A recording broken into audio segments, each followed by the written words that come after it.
प्रभु में आप सभी को जय मसीह की दोस्तों।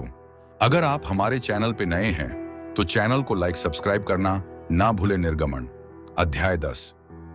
फिर यहोवा ने मूसा से कहा, फिरौन के पास जा, क्योंकि मैं ही ने उसके और उसके कर्मचारियों के मन को इसलिए कठोर कर दिया है कि अपने चिन्ह उनके बीच में दिखलाऊं। और तुम लोग अपने बेटों और पोतों से इसका वर्णन करो कि यहोवा ने मिस्रियों को कैसे ठट्ठों में उड़ाया और अपने क्या क्या चिन्ह उनके बीच प्रकट किए हैं, जिससे तुम यह जान लोगे कि मैं यहोवा हूं। तब मूसा और हारून ने फिरौन के पास जाकर कहा कि इब्रियों का परमेश्वर यहोवा तुझसे इस प्रकार कहता है कि तू कब तक मेरे सामने दीन होने से संकोच करता रहेगा। मेरी प्रजा के लोगों को जाने दे कि वे मेरी उपासना करें।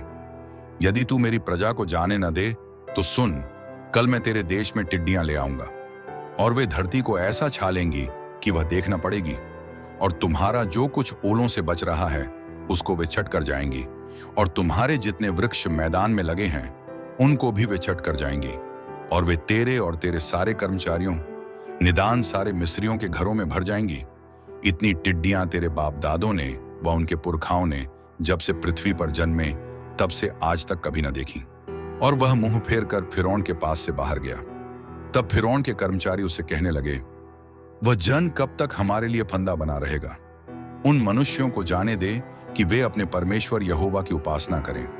क्या तू अब तक नहीं जानता कि सारा मिस्र नाश हो गया है? तब मूसा और हारून फिरौन के पास फिर बुलवाए गए और उसने उनसे कहा, चले जाओ, अपने परमेश्वर यहोवा की उपासना करो। परंतु वे जो जाने वाले हैं कौन कौन हैं? मूसा ने कहा, हम तो बेटों बेटियों, भेड़ बकरियों, गाय बैलों समेत वरण बच्चों से बूढ़ों तक सब के सब जाएंगे, क्योंकि हमें यहोवा के लिए पर्व करना है। उसने इस प्रकार उनसे कहा, यहोवा तुम्हारे संग रहे, जबकि मैं तुम्हें बच्चों समेत जाने देता हूं। देखो, तुम्हारे आगे को बुराई है।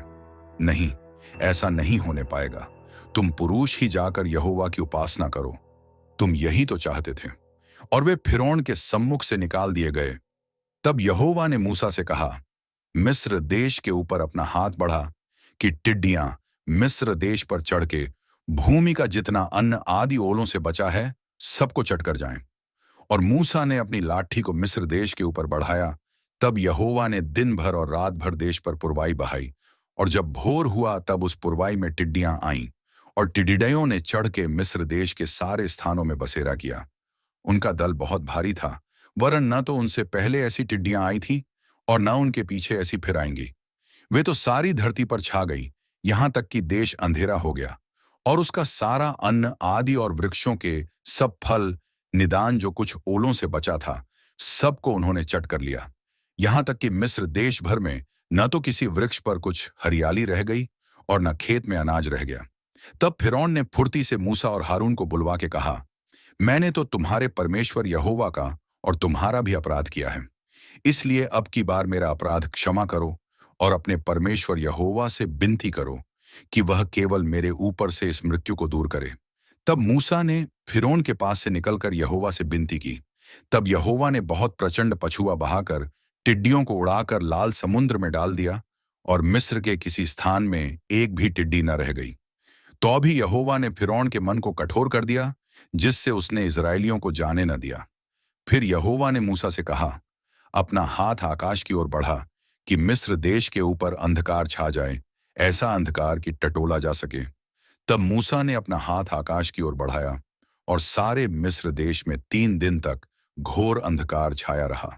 3 दिन तक न तो किसी ने किसी को देखा और न कोई अपने स्थान से उठा, परंतु सारे इस्राएलियों के घरों में उजियाला रहा।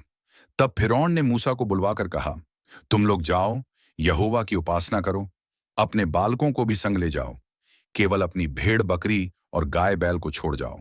मूसा ने कहा, तुझको हमारे हाथ मेल बलि और होम बलि के पशु भी देने पड़ेंगे, जिन्हें हम अपने परमेश्वर यहोवा के लिए चढ़ाएं।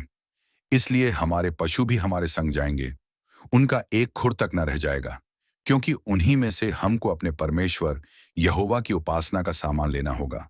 और हम जब तक वहां न पहुंचे तब तक नहीं जानते कि क्या क्या लेकर यहोवा की उपासना करनी होगी। पर यहोवा ने फिरौन का मन हठीला कर दिया, जिससे उसने उन्हें जाने न दिया।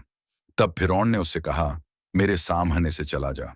और सचेत रह, मुझे अपना मुख फिर न दिखाना, क्योंकि जिस दिन तू मुझे मुंह दिखलाए उसी दिन तू मारा जाएगा। मूसा ने कहा कि तूने ठीक कहा है, मैं तेरे मुंह को फिर कभी न देखूंगा। ये हुआ